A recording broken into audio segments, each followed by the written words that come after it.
اسی معاملات سے اس قوم کا دل بیزار کیا، قدر گندا کیا کہ لوگ سیاست کو گالی سمجھنا شروع ہو گئے اور سیاستدان کو کلنک کا داغ سمجھنا شروع ہو گئے۔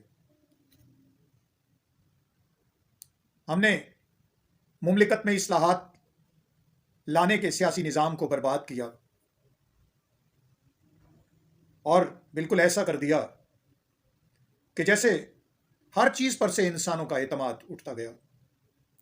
لوگ ٹیلی ویژن پر ٹاک شوز بڑے شوق سے دیکھا کرتے تھے، سیاسی رہنماؤں کی سیاسی گفتگو بڑے شوق سے سنا کرتے تھے، لیکن وہاں ایسا ماحول پیدا کیا گیا کہ لوگوں نے وہ سیاسی ٹاک شوز جو پریمیئر ٹائم پر ہوتے تھے، ساری قوم بیٹھ کر سیاستدانوں کی گفتگو سنتی تھی اور پھر اسی پر بات چیت ہوا کرتی تھی۔ پہلے اس سے دل بھر گیا لوگوں کا اور لوگ مایوس ہونا شروع ہو گئے، ایسا ماحول پیدا کیا گیا۔ پھر میرے ملک کی معیشت کو ایسا رگڑا دیا گیا کہ معاشی حالات کسی بھی کے بھی کنٹرول سے باہر ہو گئے، حکومتوں کے، تاجروں کے، صنعت کاروں کے، کسانوں کے، سب کے قابو سے باہر ہو گئے۔ غریب کی تو بات ہی بالکل مختلف تھی۔ اب یا تو بہت امیر طبقہ اس ملک میں رہ گیا یا بہت غریب رہ گیا۔ جس طرح پی آئی اے اسٹیل مل، ان سے ایسے کھیلا گیا کہ میرا ملک ان کو کوڑیوں کے بھاؤ بھی بیچنے پر تیار ہو گیا۔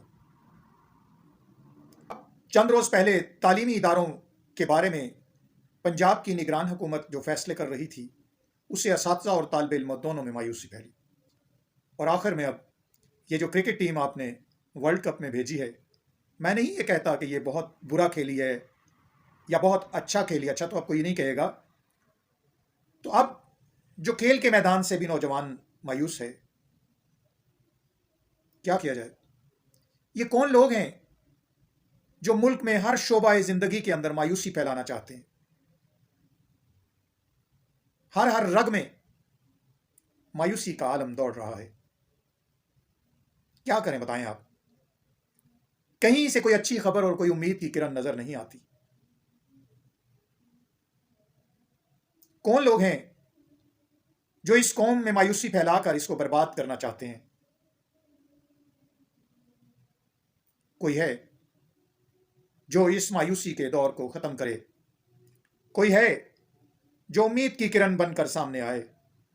ارے کوئی ہے جو ہماری ڈوبتی ہوئی کشتی کو سہارا دے؟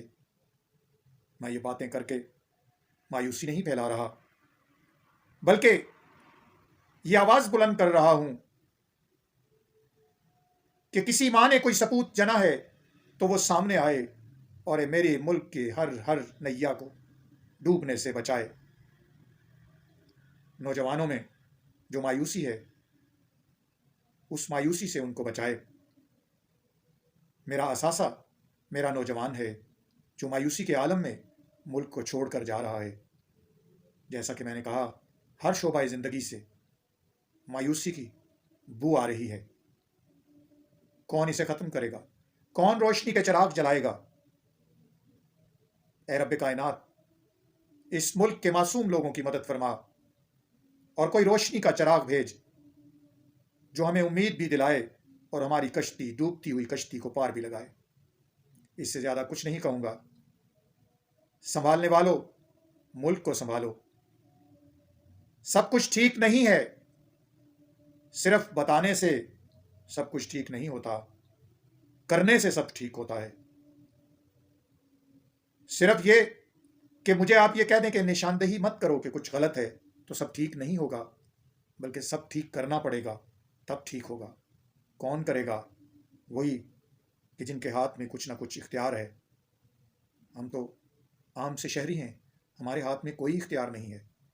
ہاں، ہم یہ اپنے رب سے دعا کرتے ہیں کہ اللہ، جنہیں تو نے یہ احساس دیا ہے کہ وہ اس قوم کے لیے کچھ کر سکتے ہیں، اے اللہ ان کے ہاتھ میں یہ اختیار بھی دے کہ وہ اس قوم کے لیے کچھ کر سکیں تاکہ اچھے نتائج برآمد ہوں۔ اللہ میرا اور آپ کا حامی و ناصر ہو۔